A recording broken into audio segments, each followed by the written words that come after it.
सपनों को आंखें खुली रखते हुए पीछा करो। हर आगे बढ़ने वाले कदम एक इनाम है।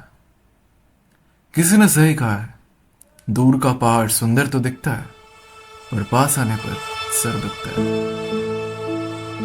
नजरिए को बदल के देखो तो हर रास्ते खुल जाते हैं। नजरिया यानी पर्सपेक्टिव, जिसे हम दृष्टिकोण भी कह सकते हैं। सुनने में बेहद आसान लगता है ये शब्द, बट जितना आसान लगता है उतना ही गहरा इसका मतलब है। अपने नजरिए से कुछ भी देखो तो बेतुकी ही लगती है, पर जब अपने नजरिए को बदलते हैं तो उसकी अहमियत पता चल जाती है। तो क्या नजरिए को बदलना एक चाहत है?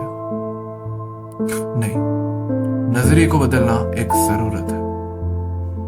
जैसे कि हर किसी की जिंदगी में कुछ ना कुछ परेशानियां आती रहती हैं, पर उन परेशानियों को तुम चुनौती की तरह मानो या अवसर की तरह, यह तुम पे डिपेंड करता है। और यहाँ पे चुनौती और अवसर, ये दोनों दो अलग अलग नजरिए को रिप्रेजेंट करते हैं। चुनौतियों की तरह देखो तो सब मुश्किल लगता है, और अगर जीत जाओ तो खुशी, पर अगर हार जाओ तो दुख। अब अगर हम उसी चीज को एक अवसर की नजरिए से देखें तो मुश्किल तो लगेगा जरूर, पर साथ ही साथ उत्साह भी महसूस हो रहा होगा कि मुझे कुछ तो सीखने मिला। जीतना या ना जीतना तब डिपेंड नहीं करेगा अगर तुम उसे अवसर की तरह देखो, क्योंकि तुम्हारे मन में एक ही चीज रहेगी कि हाँ, एटलीस्ट मैंने कुछ तो सीखा है। It's an opportunity for. और इस आजकल की दुनिया हमेशा बदलती रहती है। हर लोगों का आजकल दो चेहरे हो चुके हैं, और इस तरह से इस दुनिया में नजरिए को बदलना बेहद ही जरूरी है, ना कि बस एक चाह। परेशानियां सबके जिंदगी में होती हैं, सवाल कई सारे खड़े होते हैं, पर उन्हीं सवालों का जवाब और उन्हीं परेशानियों का हल हमें तभी मिलेगा जब हम अपने नजरिए को बदलना सीख जाएंगे। पर अब सवाल यह उठता है कि नजरिए को बदले कैसे? इसका जवाब तो मेरे खुद के पास भी नहीं है,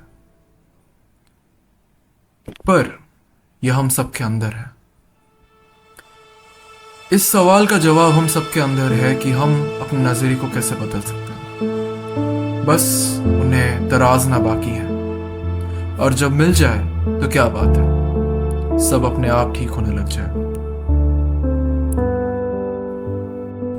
Sometimes, if you have failed in certain stages of life, there is always a certain reason for it. After all, nothing in this world is meaningless, right? But to get back on your feet, to keep going again, you have to change your perspective and the way you look at your problem. You have to understand, you have to learn to look at everything from a different angle and perception. बस एक और चीज जरूर याद रखना, हर चीजों को अलग नजरिए से देखने की कोशिश करते रहना। क्या पता आसानी से हर चीजों का हल निकल आए। After all, it's all about नजरिया।